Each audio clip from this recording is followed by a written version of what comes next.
नमस्कार, मैं हूं आपके साथ शिप्रा झा और आप देख रहे हैं न्यूज 18 बिहार झारखंड का डिजिटल प्लेटफॉर्म। 1 फरवरी को आम बजट पेश किया जाएगा और इस बजट से पहले टैक्स पेयर्स के मन में ये सवाल उठ रहे हैं कि क्या ओल्ड टैक्स रेजीम का भविष्य क्या होगा, क्योंकि करीब 95% लोग न्यू टैक्स रेजीम में शिफ्ट हो चुके हैं। दरअसल सरकार पहले ही न्यू टैक्स रेजीम को डिफॉल्ट विकल्प बना चुकी है और सरकार का फोकस भी न्यू टैक्स रेजिम पर ही है। इस बीच लोगों के मन में ये सवाल उठ रहा है कि क्या बजट में सरकार ओल्ड टैक्स रेजिम को पूरी तरह से खत्म करने की घोषणा कर सकती है। ओल्ड टैक्स रेजिम का क्या होगा?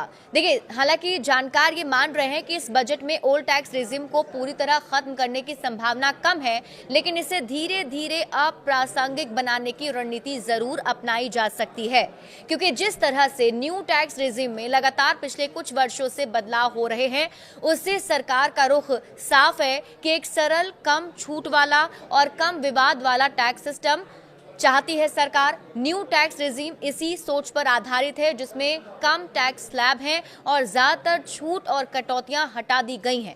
लेकिन अभी भी ओल्ड टैक्स रेजिम उन लोगों के लिए फायदेमंद है जिनके पास home loan, HRA, LIC, PPF, ELSS और एनपीएस जैसे निवेश के विकल्प हैं, यानी उन्होंने इस विकल्पों में निवेश कर रहे हैं।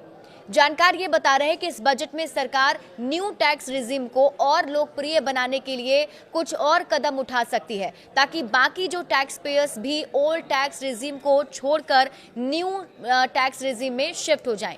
न्यू टैक्स रेजिम को लोकप्रिय बनाने की कवायद आखिर क्यों चल रही है और कैसे पूरा होगा, इसे आप ऐसे समझिए। सबसे बड़ा कदम स्टैंडर्ड डिडक्शन को बढ़ाना हो सकता है। अभी न्यू टैक्स रेजिम में 75,000 रुपए का स्टैंडर्ड डिडक्शन मिलता है। सरकार इसे बढ़ाकर 1 लाख रुपए तक कर सकती है और इसका सीधा फायदा सैलरीड क्लास को मिल सकता है। फिलहाल स्टैंडर्ड डिडक्शन को मिलाकर 12.75 लाख रुपए तक की सैलरी पर कोई आयकर नहीं लगता। दूसरा बड़ा और अहम बदलाव एनपीएस को न्यू टैक्स रेजिम में शामिल करना हो सकता है। फिलहाल ओल्ड टैक्स रेजिम में एनपीएस पर अतिरिक्त 50,000 रुपए की छूट मिलती है, जबकि न्यू टैक्स रेजिम में यह सुविधा नहीं है।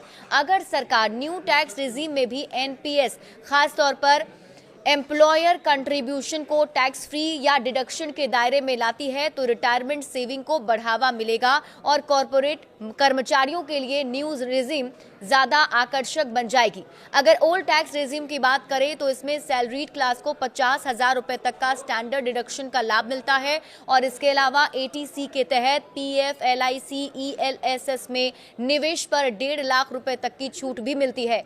एटीडी में हेल्थ इंश्योरेंस, एचआरए और होम लोन के ब्याज पर टैक्स बचाया जा सकता है। इस रेजिम में टैक्स स्लैब 0 से 2.5 लाख तक शून्य ही रहेगा, 5 लाख तक 5%, 10 लाख तक 20% और उससे ऊपर 30% का प्रावधान किया गया है। बड़े अपडेट्स के लिए आप जुड़े रहिए न्यूज 18 बिहार झारखंड के साथ।